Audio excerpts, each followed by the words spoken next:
Hey yo, it's time to roar, get loud, let's ignite. Jeremy B in the house, we keeping it tight. Every weekday at 11, we ready to ride. Lions Talk Live, come and join the pride. Waking up early, it's that morning grind. Tune in to the show, leave the troubles behind. Jeremy B's the king, with the voice like thunder. Every word he spits, it's a lyrical wonder. Got the lions around, sharp and fierce. When we hear one pride, you can't help but feel your heart pierce. Talking all the topics, keep it real, keep it raw. With a lion's mentality, we're ready for the roar. One pride, it feels right. Jeremy B bringing the heat, morning light. Every weekday at 11, we taking flight. Lions Talk Alive, yeah, we ready to bite. One pride, hear us loud. Jeremy's in the zone, making us proud. This is a Huddle Sports Network broadcast. You can find us on Roku TV, Amazon Fire TV, Facebook, and of course YouTube. Get all your NFL news here first. All right, that's right. It is Friday night. It's the Lions Fan Cave Chat, and we got a Viking fan joining us tonight. How you doing, Michael? Doing good. Doing good. How y'all doing? Good. Let me give you a skull, fuck. Fucked. That being said, you know, we have fun with each other. That's the type of shit we do. We pick on the slogans, all that shit. We don't pick on each other. But we saw a big trade happen yesterday, and I see a lot of Lions fans crying about it, but they're not getting into the deep dive of the stats. You know how I roll. When I looked at this, I was like, okay, they're giving up their biggest run stuffer and a guy that plays like a god every time he plays versus Detroit, Kenny Clark. He's the biggest reason why big runs don't happen up the middle of that defensive line when he's in the game. And I understand the last couple of years he's dealt with some injuries, and I know availability is the best ability. But at the same time, when he's in, he controls the center of that line. So, and Micah Parsons only has a 35% success rate versus the run, period, in his career. Not just a little sample size. I'm talking his entire career. He still does the same mistake. They moved him from linebacker year one to defensive end to stop him from being out in space versus running back. Remember that? Yep. They moved him back to linebacker because they finally had some decent defensive ends, and he's getting cooked. I remember that game when the Decker reported play that cost us the game happened. Gibbs had like 3 big runs in the first half on Micah because he cooked them. So that's how you beat Micah Parsons. You want to negate his pass rush? Run at him. Yep. Yeah, I mean, I was on a podcast the other night, and it was the NFC, talking about the NFC, and Kitty Ken, was on there, and he had rumors that Micah Parsons was coming. And we all told him, that'd be the dumbest thing that you guys could do, and they did not. Ken was like, that'd be the best thing that we can do. And I sat there and said, okay, you're giving up $188 million, 2 first-round draft picks, and your secondary still sucks. And your best run defender. Yeah. Mm-hmm. So here's where I'm going to say it was good for both teams, and here's where I'm going to say it was bad for both teams. You don't know what you got in the draft pick, so let's take that out of there because that's a crapshoot. 38% chance of you getting a hit with a first-round pick, correct? Correct. Okay, so Dallas was abysmal versus the run last year. Why? Micah isn't good at it, on top of many other things, and they did not have a dominant defensive tackle that could stop the run up the middle. They were getting gashed through the middle of that line ever since Leighton Vander Esch had to retire, correct? Yep. So you take that 26th rush defense and give them Kenny Clark. Don't you think that's going to move them up into the middle of the pack almost immediately because of the takeaway of the middle runs? I mean, that took him from 26 to probably 18. 18 to 15 tops, right? Yeah. Okay, so like I said, middle of the pack. Yeah. That's a huge difference because of how many one-score games they lost. Absolutely. So now on the other side, we talk to Kitty Ken religiously every week on Wednesday night, all off season. What was the one thing they did not address? Run defense. And secondary. Pass rush. The pass rush. Pass rush. They tried. They remember they They drafted a couple corners. They signed a couple free agents. Then they let their best ones go. Right. Okay, so let's see. Big Dan Davis is in the chat. What's up, fellas? Ooh, yeah. I know how he wants to say it. I'm not saying it on live. Oh, what the hell? Oh, yeah. But anyways, Green Bay just ate $35 million in dead money by trading Kenny Clark. They are left with $1.4 million in cap space. They will have to do it. They have about 4 guys they can restructure right now in this season to clear cap if they have to make signings, and that'll clear them somewhere between $8.5 and $13.5 million. And that gets you a second-year player. Yeah, and what that does is that gets you the backup players you need to fill the roster if somebody gets hurt. That's what it does. Yep. And maybe be able to roll a little over to next year. So Before the dead cap from Kenny hit, they're already sitting $4 to $6 million in dead cap. Yeah. I mean, over the cap. They're already there before that hit. Dallas, in my opinion, won in this whole deal. Yeah, because they get the chance to roll the dice on those 2 picks, and if they hit on one of them, it's a win, right? Yeah. Correct. Absolutely. So, and the one thing that you have to look at too is Micah Parsons been, playing in the NFC South. Right. He does not NFC perform. East. NFC East, yeah. East. Excuse me. He does not perform well against the NFC North. 8 of his games this year are in the NFC North. And 3 of the 4 teams have some of the best running abilities on their team. And every single team, with the exception of the Bears, beefed up their offensive line. But no, the Bears beefed up their offensive line. We just don't know how it's going to work because they did get better than what they had. I'm not going to bullshit it. No, they did, but not to the magnitude that the Lions, the Vikings, and the Packers did. You know?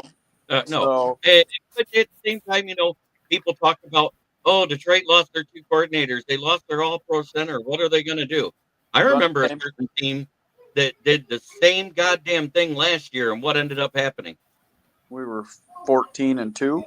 No. Even a different team than that, outside the division. The Eagles. Jason Kelsey retired. All-pro center. Oh, what's that second-year guy going to do starting in the place of Jason Kelsey? How are they going to win with a new offensive coordinator and a new defensive coordinator? What did they do? They won the fucking Super Bowl. They won the Super Bowl. So I don't know. I'm not as scared about what happened with Detroit as a lot of fans are, because I went to the biggest thing. I just posted my latest article because I'm back writing for the Motor City Tribune again this year. I'm back working with them on Fire Up on Thursday night, so that's really good. No. I'm not familiar with him either. I got to do a deep dive. I'm going to go into him on Monday because we got all week and a lot of news to cover, because we signed Thomas Harper from a backup safety off of waivers from Oakland today. That's our 53rd guy. So Zadarius Smith ain't coming, everybody. The 16 players on the practice squad is filled. We picked up the former UDFA from 2 years ago, Andre Carter, that you guys waived this year. He's on our practice squad. Because I think his rookie year was actually 2 years ago, right, Mike? Yes. When he filled in when somebody got hurt towards the end of the season, he had 3 tackles and a half a sack in that game in rotation. Correct? Yes. Okay. I like giving real stats. You know what I mean? Not bullshitting. No, he's a solid player. I mean, he could be developed into something pretty decent. So we got him and Ukwu on the practice squad. We picked up Tyrone Lacey, the other defensive end, off of waivers. So we actually have 4 active on our roster, which is the minimum you have to have for any DN position. It's 4, correct? Your starters and your 2 backups. And we got Josh Pascal coming off of injury towards the end of September. So all we need those guys to do is give us what? 5 games? If that. Right. As long as those guys come back happy. As long as your starters stay healthy, that's what it is. Right, it is. And we're counting on Davenport to be healthy. And reports are, and I know you hate him because of what he did to Minnesota with you guys, but he actually came out this year and he's looked good, not just versus Dan Skipper. They rotated him around this year to both sides, and he actually owned Sewell a couple of days in camp, and that's surprising. And a guy his age shouldn't own Panay Sewell. So, and then of course we got Aiden Hutchinson, and we saw how he looked in the tapes from the joint practices. He looked like the Aiden of. He looks better than he did last year. Yeah, he's coming back They put all full that vengeance. They put all that bioengineered blood in him, so now he's like Iron Man with Superman. He's got a bio leg. Yeah. He's I'm bionic going to man. send somebody a link, and hopefully they can get in because he wanted to talk some football tonight.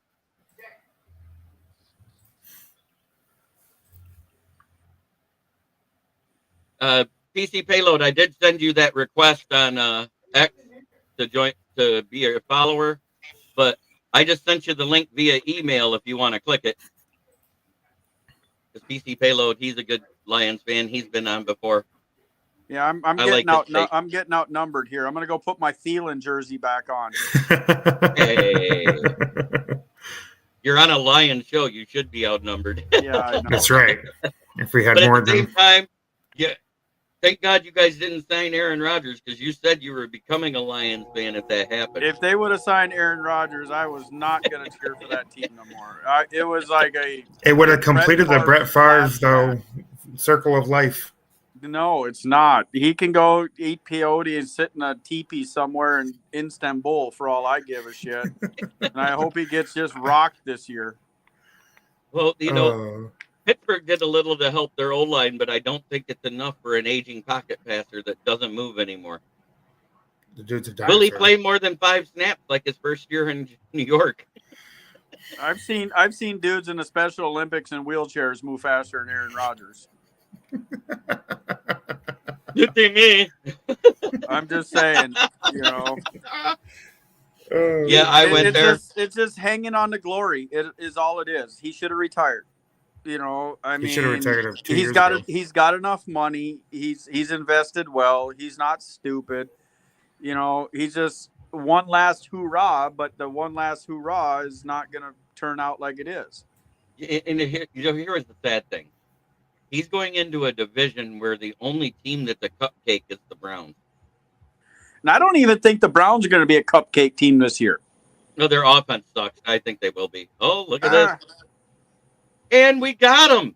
DC Payload, welcome to the show, sir. What's up, guys? What's going Long on? time no see. I was doing a deep dive into the You hear me all right? thing. Yeah, we hear you just fine. Can you hear us? We can hear you. Okay, there we go. Yoli comes in. Let me give her little music here.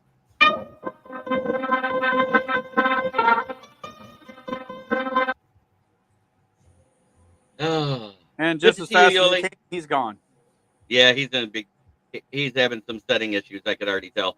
He looks like he moved his setup again. Yeah. He's been talking about getting back into podcasting. He used to have one a long time ago. I would love to, but I have too much fun on yours and Bistrillas and Ken's, and I'll just keep hopping on here and talking shit. It's one of those guys we do the good song for. Robbie DeFeo, get ready to get happy.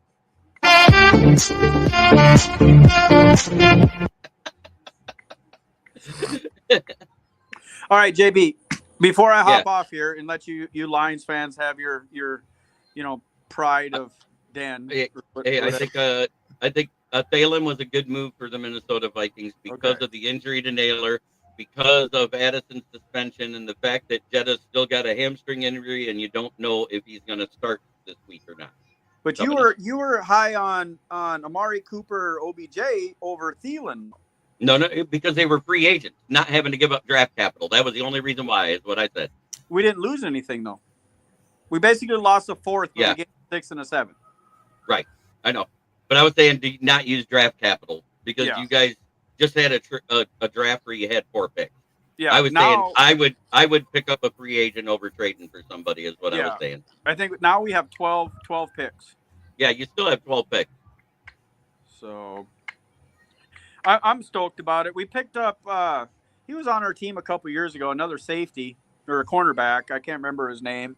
Irrelevant, not important, But the one we got from Philadelphia is really surprising me. He really looked good in preseason ball. Oh, was he a UDFA for the Philly? No. He was a starter for Philly last couple of years. Oh yeah, and then because they moved Cooper DeJean to corner, they let him go. Yeah. So good luck. Like the only thing I can say is I still think cornerback is the weakest room overall for the Vikings compared to the rest of your roster. Is what I'm saying. Yeah. And I'm saying talent-wise and everything else, your safeties are good. I'm not knocking your safeties like a lot of people do because Harrison Smith is still more than just serviceable. Yeah, but he's Josh out with a personal health issue. I think he got a vasectomy. Oh, boy. That's always fun. I think that's what happened because they're not disclosing it. And it's a non-football thing. It's a personal health issue. Oh, God. Or a hernia type thing, like a natural hernia that you get at that age. Yeah. And we all know what I'm talking about. Yeah. So if it's a vasectomy, is that going to take away his ruthless aggression because the testosterone's gone? Oh no, he hung out with Aaron Rodgers. They went to the same medicine man, and so he's good. Okay, just checking. Yeah, I had to say that. It's vasectomy.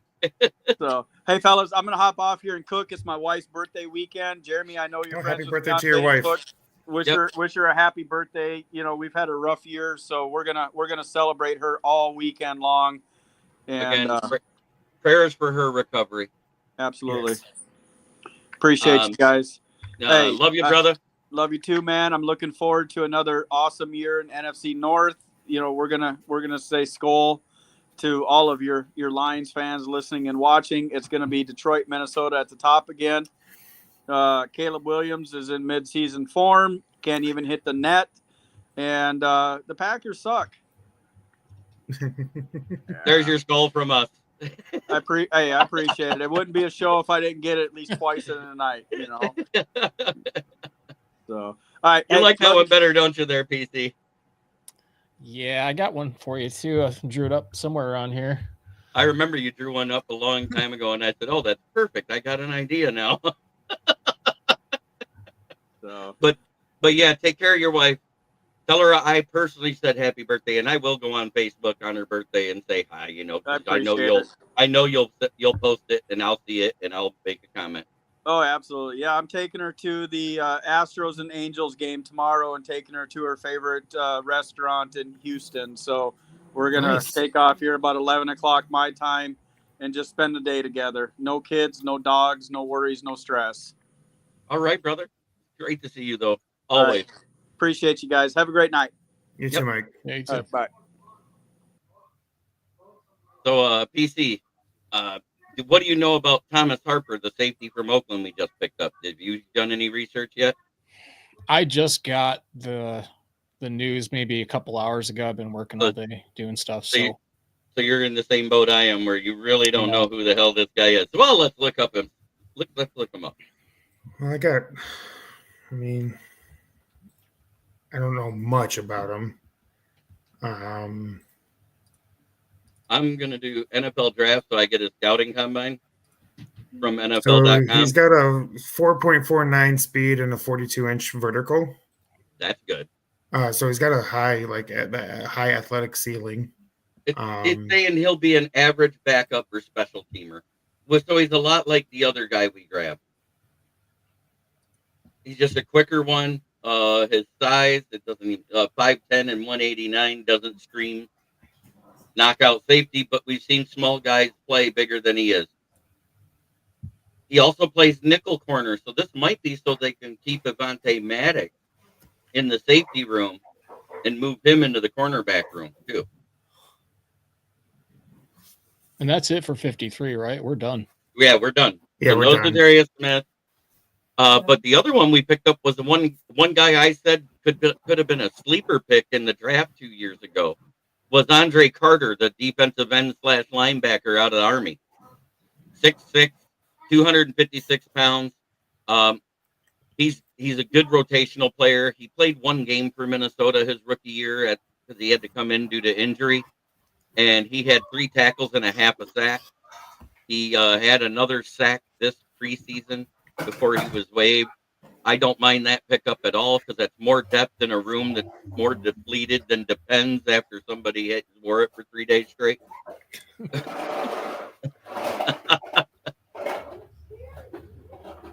It sucks that we didn't bring Nate Lynn back, and who's still out there.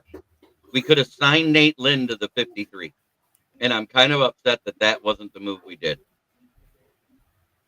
Yeah, I thought he had a pretty good camp, but Brad Holmes has got his new set of standards, so I don't know what that's all about. What's up, J.I.? Long time. J.I., when you jumped in, PC was going through some business changes and everything else, and his Twitter got hacked, so he wasn't seeing my messages about being on. So he's back. I'm trying. It's starting to slow down a little bit. Summer's busy for me, but starting to slow down now. Yeah, it was either the 22 or the 23 draft. You're absolutely right. I think it was the 23 draft there, Dan, 2 years ago when he came out, the same year that Bryce Young was picked first overall. Oh, we filled the roster now. The roster's filled. We picked up a waiver safety, Thomas Harper. He's 5'10 and 189 pounds. He also plays nickel corner, and this might be to be able to keep Avante Maddox with Rock Ya-Sin as our main backup. You're going to see a lot of rotation of guys. Because remember, what is it? Is it 6 players or 7 players that they keep on the roster from the practice squad that they rotate in weekly? Isn't it 7? I think it's 7. Either 6 or 7. Either way. There goes your theory. I think it's still do a trade. She's doing good, J.I. Thank you. She just turned 7 months today. Yeah, that's right. It was 7 months ago today. Yep. And tomorrow is a special day for my family. The matriarch, my mother, turned 74 years old. Oh, happy birthday to her. That's His awesome. mom and my mom are the same age. 1951, right? Mm-hmm. That's right. Oh, my no. baby had an epic babble. Yes, I loved it. Hey, my dad is 76, J.I. He was born in 49. So is my stepdad, which is weird that she picked a guy that was born the same year as her first husband, and that was her third. So the video was ultra cute, and I could hear his wife behind the camera go, "Say dada, say dada." All of a sudden, he opens his mouth and projectile vomit comes out. It was great. That's funny. But I do got some rookie stats on Thomas Harper, if you guys want to hear them. Yes. So rookie stats, he played in 15 games, 5 of which he was the starter. He's got 26 tackles, 1 interception, 2 passes deflected, and a half sack. Wow. So he was actually a blitzer. That was probably when they moved him more in the box because he is a nickel guy. You know what I'm saying? Because nickel guys that can play safety get moved back and forth like that, and they get used in that Viper role. And he also had approximately 264 snaps across like different units. So he also like played a role in the Raiders special teams as well. Nope. The wall's always been gray. I've been on here when I have a virtual background sometimes. But we painted this when we moved in here about almost 3 years ago. Time to go bald. I can do that. Hey. For the most part. Yeah, look at that. Yeah, I last week on Thursday, not this past one, the one before, I went and I had extra money and I said, screw it. And I got myself pampered at a salon. I didn't care. I can get you over. I got some Conair clippers, dude. I do it for free. I do it all the time for free. I've been doing it for free for 9 years. I figured it was time. Got to get that mani-pedi, dude. No, I needed a girl with really big brains to take care of my hair and face for me. Big brains, exactly. Austin has a ton of hair. He's young. Compared to these two, yeah. How many big brains does she have? She had enough for 3. Oh, so it's kind of like total recall amount, right? Yeah, yeah. In the same proportions. Like if you took those 3 and made them into one. That third boob in total recall did not look right. No, it didn't. Mm-mm. Thank you, J.I. I'm aware that I have a usually large head.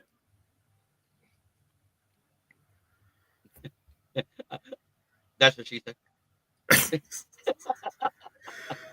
I was waiting for that to come.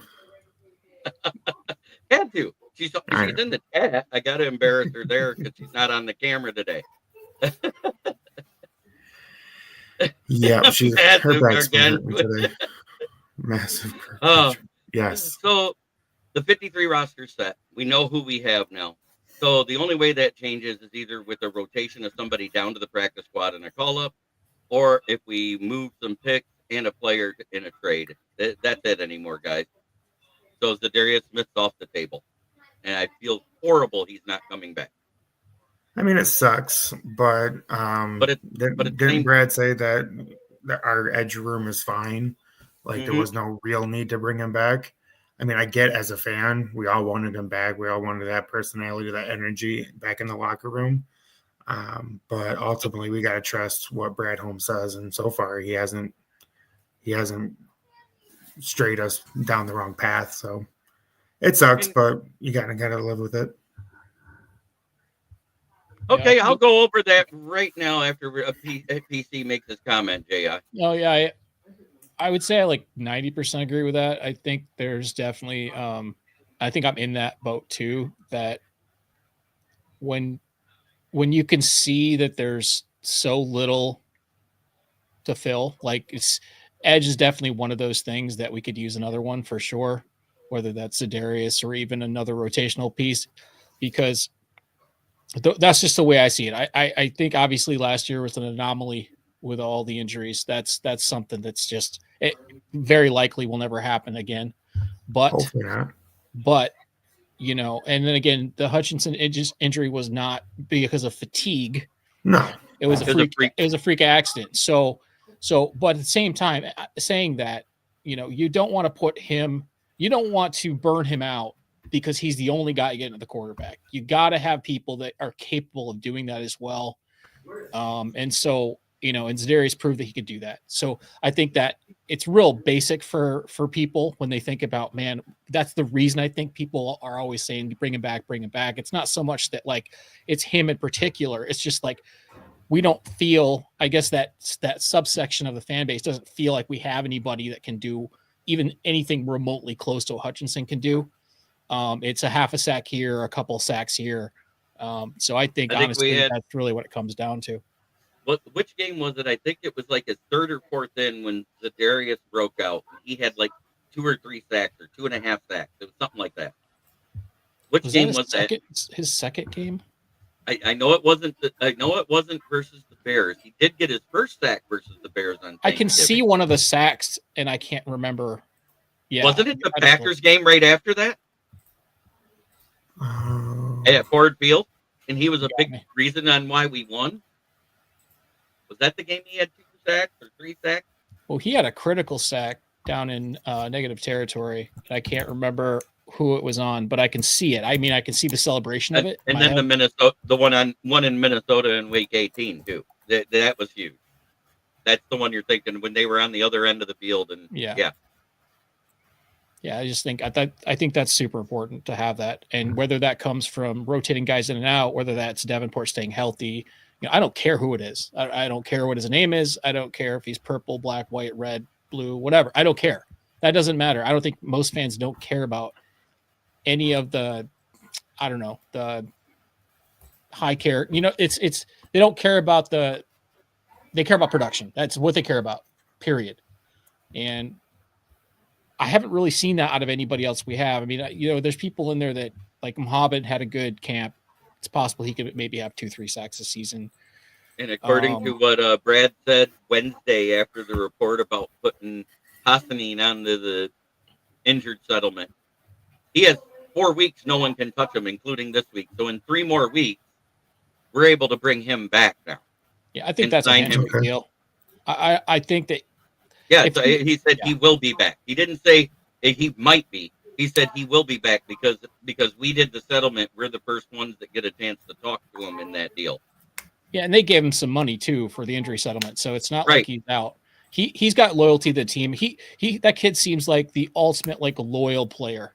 If you ever just watch his interviews and pay any attention to him at all, he seems like if you're willing to give him a shot, he will stay loyal. So I don't think he'd even want to go anywhere else, to be quite honest. I think he's pretty comfortable where he's at. Yep, exactly. The thing that I saw is how much he loved Dan Campbell every interview. Whenever they asked him about how Coach Campbell is, he gushed about it. It was like a man crush. You know what I'm saying? It was weird. Yeah, and he's already started to establish himself here. Not just, got to think of these, they're kids to us, right?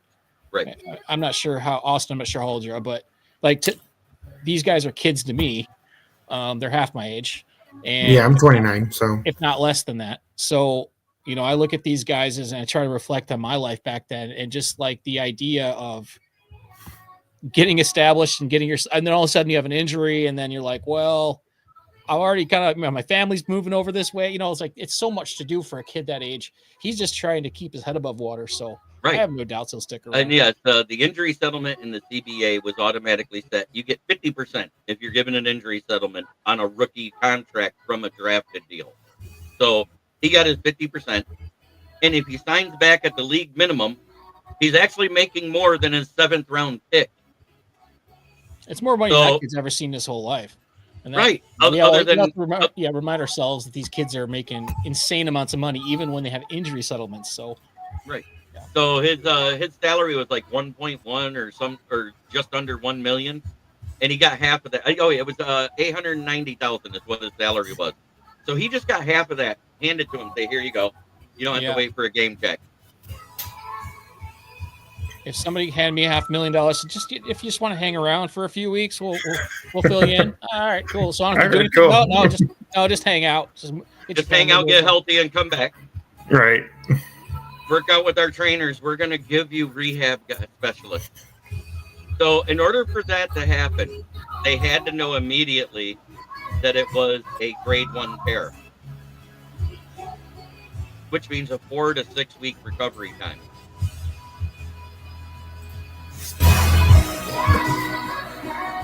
Wow. Yeah, you got lots of soundtrack going. You want to know who could be a huge contributing factor to the success of this defense this year? Kelvin Shepard. I've heard that he's twice as aggressive as AG ever was. Can't wait to see the defense. Amen. And I'll bring it up again. Philadelphia went through the exact same transition last year that we just did. Lost both coordinators. Lost their all-pro center. What are they going to do? How are they going to run the ball? I think they did pretty good last year, don't you? PC? Oh, sorry.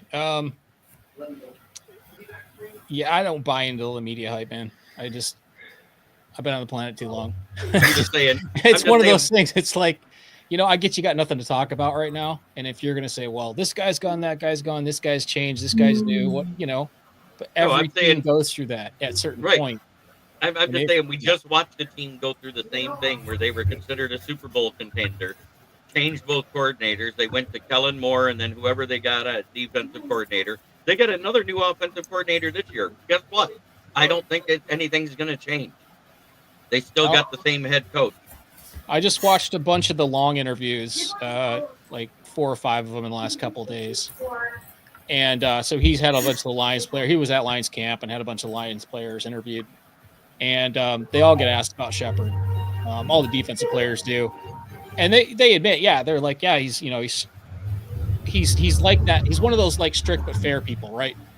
And I think that's good for young players.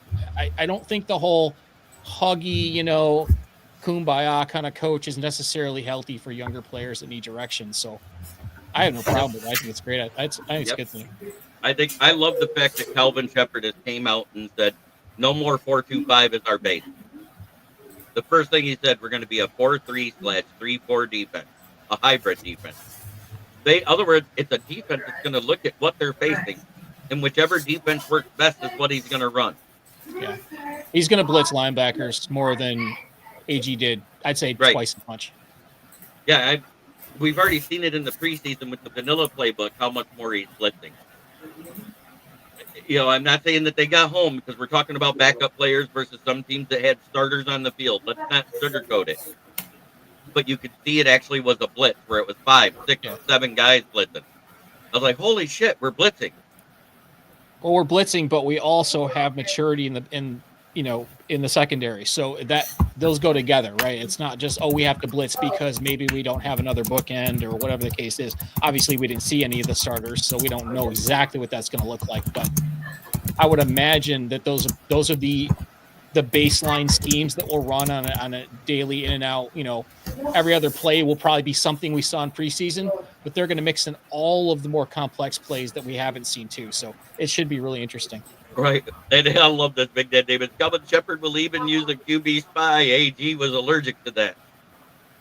I think we've seen him use it 3 times, and out of those 3 times, twice it was successful. And one of the times was when James Houston shit himself. Getting his only sack in his only game that year. Come on, I don't care what he says. He's sad in orange. Didn't Dallas sign him? Houston? Yeah, Dallas signed him to the 53. Oh, he did? Yeah. They kind of had to, if you think about it, because they knew they were trading Parsons.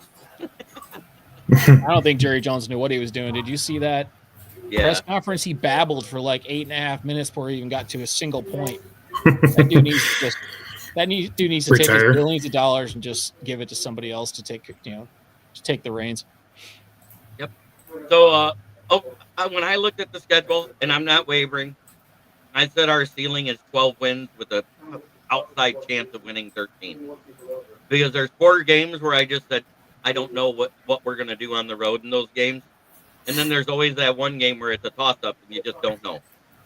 And I still feel the same way. Because here's what I'm saying. When Kenny Clark was in the lineup versus Detroit Lions, he was a fucking god.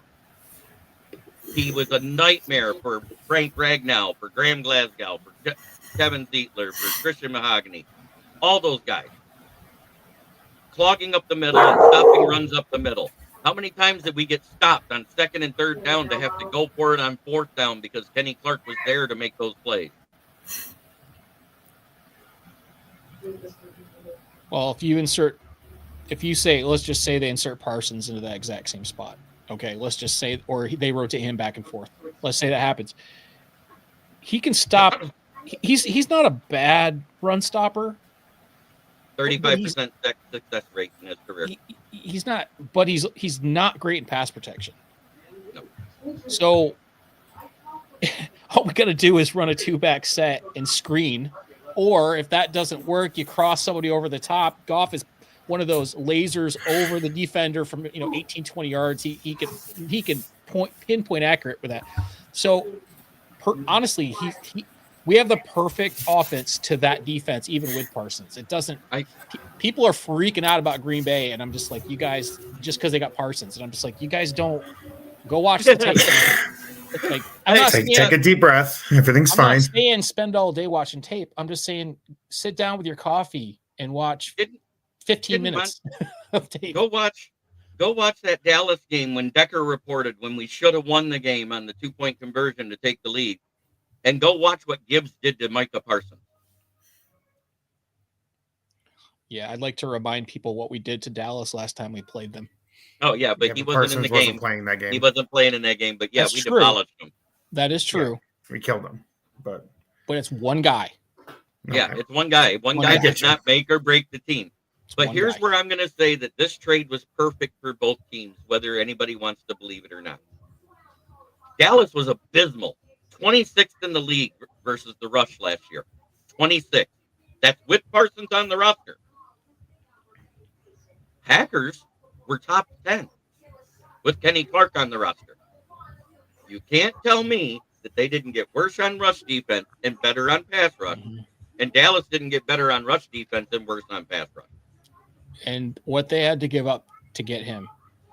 Right. If they don't hit if they don't hit on Parsons, I mean, if they don't really bank on him productively, they better hit on their first round or the 2 first round picks that they gave up. They better hit on their later picks because they got nothing. They're going to have to trade up and get rid of one way or another. They're going to lose capital. There's no question. They already lost capital. That's not even, but as far as drafting, they haven't been that great in drafts in the last few years. They really haven't.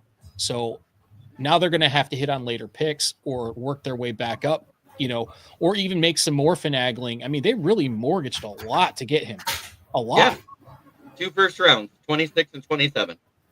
Plus Kenny Clark. Nuts, man. A top 15 run stuffing D tackle. Notice I didn't say top 10. I didn't say top 5. I said top 15. Top 15 is good in this fucking league.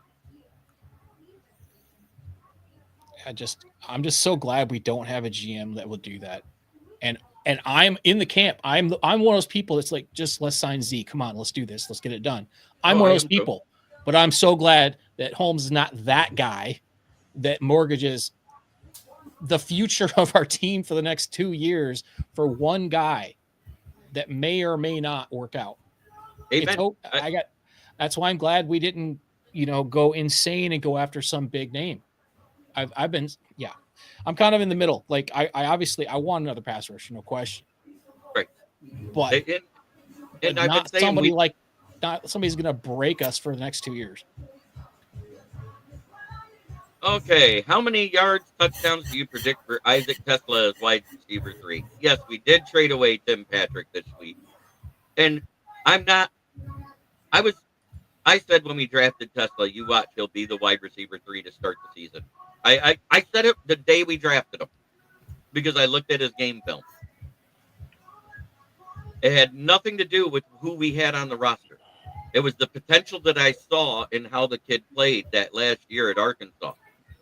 I think he's probably going to be a lot like, Tim Patrick, Josh Reynolds, and a few others that we've had in the third slot the last 4 years with Goff. He's going to be between 35 and 50 catches, between 500 and 700 yards, and probably at most 5 touchdowns. That's funny. I just typed that and entered that right when you said it. I'd already typed it, but I clicked enter before you said it, so we're on the same page. Yeah, so that's where I'm at. I think at minimum 3, 5 touchdowns is the ceiling. That's where I'm at. And because he's wide receiver 3 in a very pass-centric offense that has lots of targets to keep the ball from. Yeah, I think that kid would be ecstatic with 4 touchdowns. That would be a great rookie season for him. Yeah, I don't think he's going to be running for his life because I remember Micah Parsons only getting 1 sack 2 years ago in the game versus Goff. Tesla's going to be mauling people blocking with his size. They're going to set him up to block for everybody else, and he's going to love doing it. He's got no problem with that. And he's 21 years old? He came out as a junior, right? Turning 22 here shortly, if I remember right. He's either 21 or 22. Anyways, over the next year, working out with this team and the way they do carb loading and everything else with their workouts, he's going to put on another 10 pounds. Imagine him 6'4" and 226 versus 216.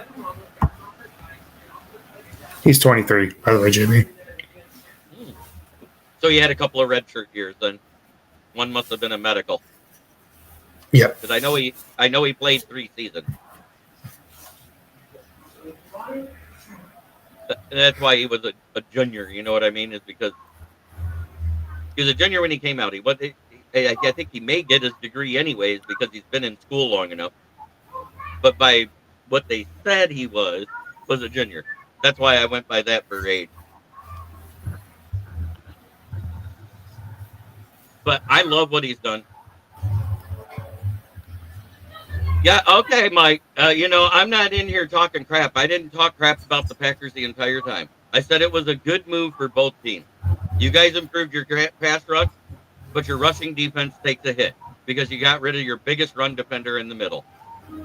You can deny that all you want, but I'm speaking factually. And Dallas Goff doesn't run anyway. And Goff doesn't run anyway. Yeah, it doesn't matter. When he does run, it's totally unexpected and it works. Yeah, it doesn't look right either, so he doesn't really run. What was it I said when you asked me about that first time that Goff had a 15-yard run? He runs like a gazelle being dragged by a lion with a broken leg on the other side. Yeah. Yeah. But if he doesn't have the ball in his hand, it's crazy how fast he is. Because on that end around that JMO broke, the one that was called back for holding, at Green Bay, I think it was JMO's rookie year towards the end of the season. Who was the guy that ran past JMO to throw a block? It was none other than Jared Goff. I was like, why can't he do that with the ball?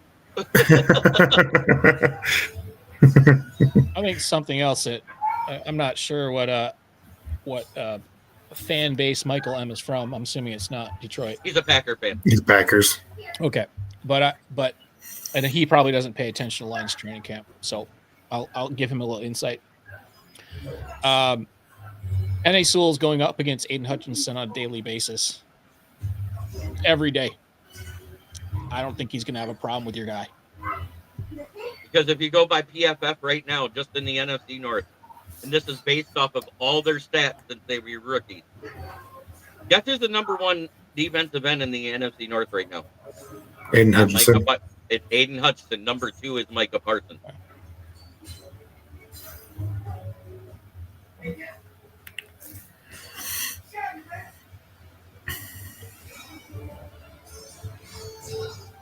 St. Brown doesn't sit on the line. You're assuming that's going to happen. Yeah. Why are you talking about a wide receiver blocking? Right, that's what I'm confused about. He doesn't block unless it's a run play. And that's one thing that Micah Parsons does struggle with. 35% success rates in the run. And here's the other thing. What's he going to do after Thanksgiving? Is he going to be a better player at the end of the season, or is he going to fall apart like he did in Dallas? Because every year, he only had 10% of his production from Thanksgiving Day through the playoffs. In the 4 playoff games that Dallas has been to, he's had 1 sack and 3 tackles. He disappears when crunch time is in. He's and one he got of the reasons 10 days to get ready for the game. And he's got 10 days to get ready for the game. He He's doesn't had have no camp all year. He might not even play the first week. I'm not saying he won't. Oh, But he might not. They'll put him in for 4th downs. They'll put him in for stuff, and they'll say, "Okay, here's your job. Hair on fire. Go get that's what they'll do." I mean, They're going to do. I'm not trying to say anything bad about Parsons. I would have loved to have him on our team if he didn't, right. Cost an arm and a leg. But at the same time, it's one guy, and even though yes, I think his original comment may have been because of our offensive line changes, and I'll be completely honest. If I'm going to be nervous about anything, I am definitely nervous about our young guys on the offensive line and see how they're going to perform on game day. I'm not going to lie about that at all. Oh yeah. But you've got 2 veteran bookends, and you've got a veteran center that are working with the younger guys, and it's the best possible situation for younger players going into their first game to have that kind of infrastructure, so to speak, around them. And Goff has had to deal with a healthy and very aggressive defense with Kelvin Shepard as the new defensive coordinator all camp long. So I think given what's happened, it's the best possible scenario with the new guys that we have. But yeah, I mean, I think Parsons is going to get a sack. I think he will. I think Goff's going to get sacked by him at least once. I really do. If he's in there, but that doesn't mean that we're not going to adapt to it.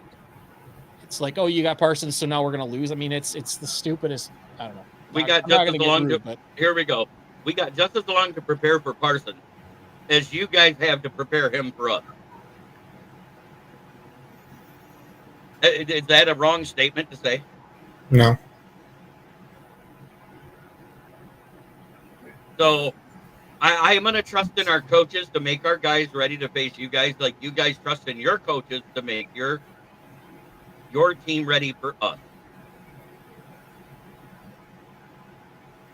Well, from what I understand, and if I heard Brad Holmes correctly last week, they're working on JMO's extension first, and they will talk to Hutch after. So until we see what JMO gets, we won't know what Hutchinson is getting.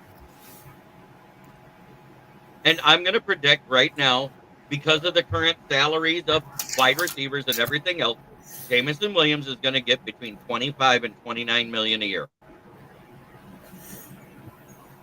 And I'm just going off of the averages and putting him at the end of the top 10 in wide receiver salary. That's what I'm doing. And I'm not saying he's a top 10 wide receiver. Don't put those words in my mouth. I just think that's where he's going to get paid because of the position he plays and the value of the deep threat he offers to the team. Do you disagree with any of that, BC? No, not at all. No, If it's anything more than 30 million, it's an overpay. I think that's obviously performance dependent. This is going to be. I think this is his first. Last year was his first season healthy, obviously, and without suspension issues and whatnot. So he had one suspension for 2 weeks. That's true. That is true. You're right. So I guess and he put up 1,028 scrimmage yards. This will be his first full season. Barring any injury issues or anything could happen, obviously, to anybody. But he's put on weight. Apparently, he's taken that 10 to 15% progression step in camp, which is a lot for a young guy like him, especially with his size.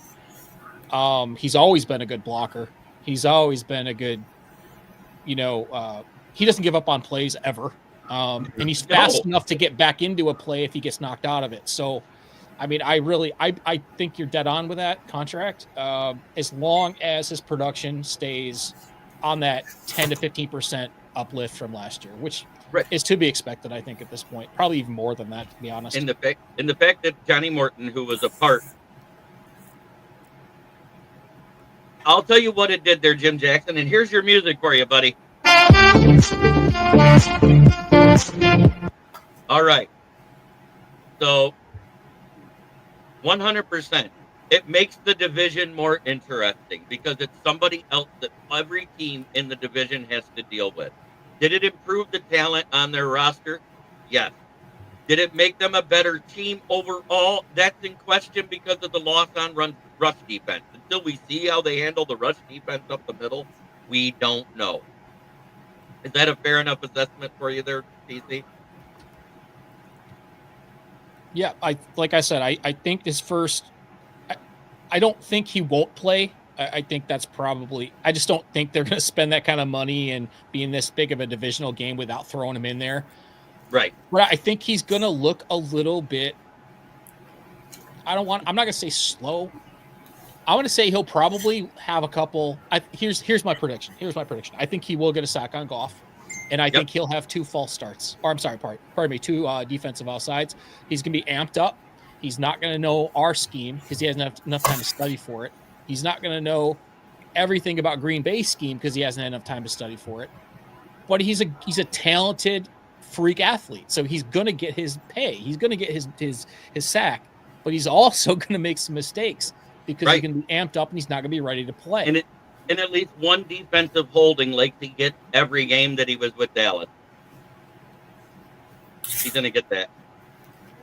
He's going to be amped up. He'll probably get a hands to the face or something like that, and whatever. Double team him, and number 2, run at him, tire him out, and then he's not as effective in the second half of the game. You go look at his sack numbers. I think it was 60% comes in the first half. So that's a disparity right there if you look at it. And guess what it was? All the teams that run at him, he doesn't have any in the second half because he gets tired out, he gets wore out, and he gets rotated out more. So that is the recipe for defeating Micah Parsons overall and for a game is run at him often. Yeah, adrenaline can only take you so far, right? I mean, for any human being, I don't care how good of shape you're in or whatever, adrenaline and the excitement can only take you so far, and then things settle in and it's another football game. This Goal for Life says he's not in a dome now. He's got to get used to the cold. That's the other thing that you got to talk about. Yeah, that's what I was going to say. Yeah, because look at his games with Dallas in cold weather games.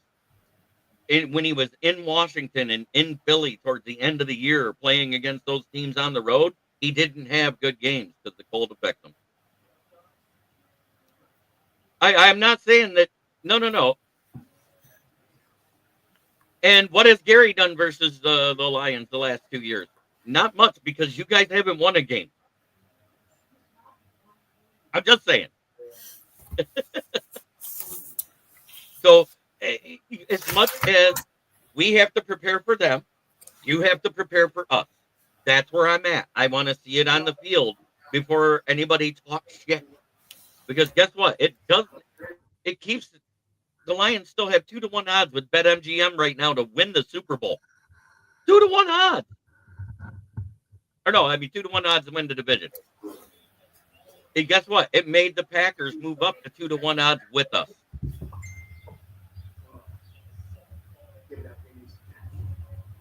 Amen, Skull for life. That's what I've been saying. This division is a crapshoot. I think all 4 teams could go 3-3, and it depends on what we do outside of our division to decide who's the winner. Oh, no, come on. Luke Van Ness, you guys were tooting him up last year about how good he was doing on the other side, and we shut him down too. Stop it.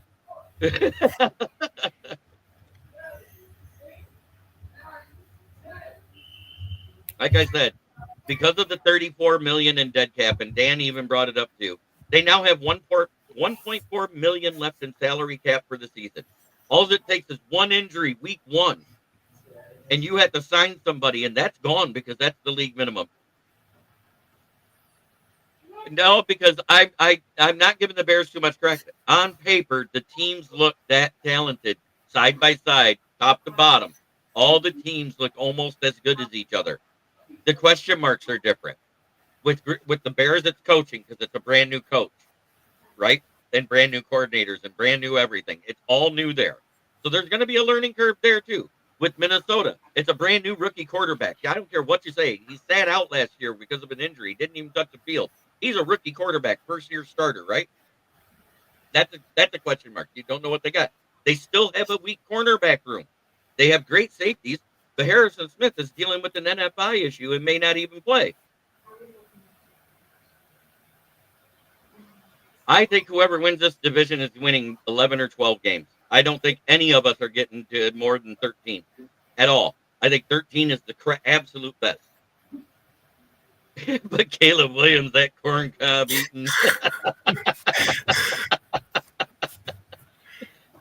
Oh, yeah, I know. But you know what?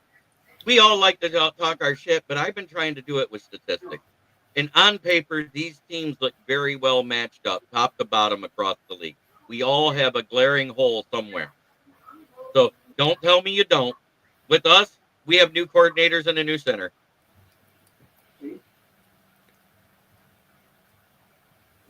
Hey, I know. I hear you. $47 million a year for one guy. Yeah, well. Dan Davis wants me to show the picture. Due. I see it now. He wants to see the picture, which means I got to play the music with it.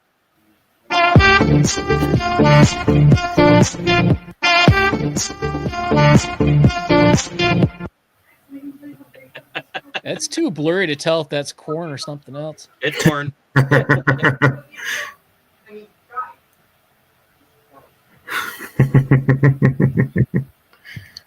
I hear you, Paul Jones, 100%.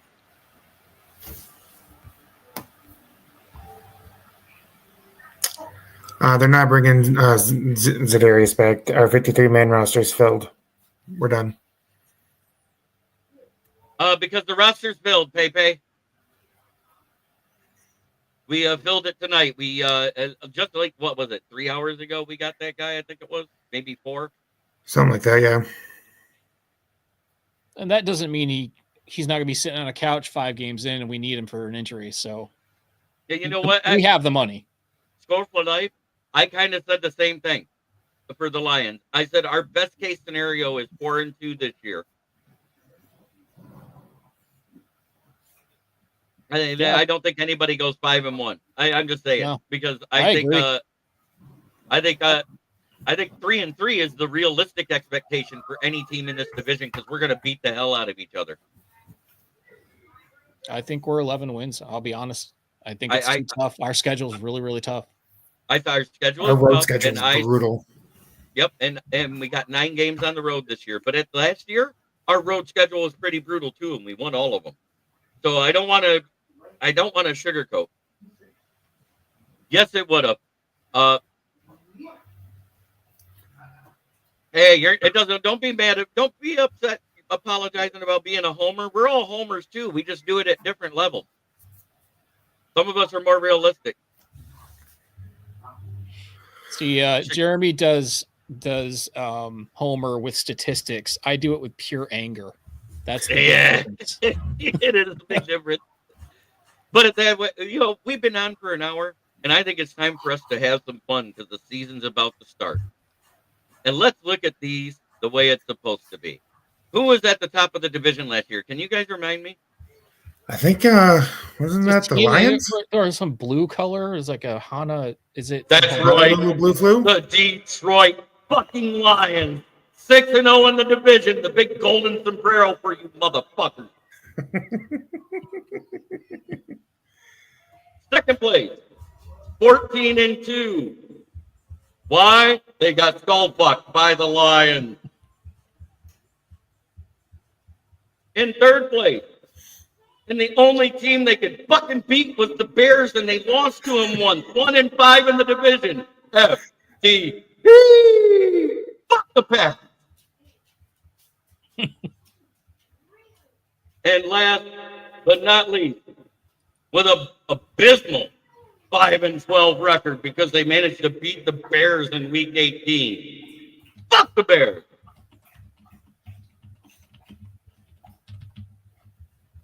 Michael, who are the Packers beating in the playoffs in the last you guys 5 years? They beat Dallas. Everybody that beats Dallas in the playoffs, they're the redheaded stepchild since they won their last Super Bowl. Yeah, but then they go up against like the 49ers and then they get killed. Yeah, and so did the Packers and so did the Vikings. Talk more shit, dude. Hey. Michael M has a point. I know. Except I can't remember who they won or who did they lose to in the playoffs? I can't remember who they lost to. Philly. Was it? Yeah, I guess I wasn't watching because I'm a Lions fan. And I give a shit. Nearly beat them.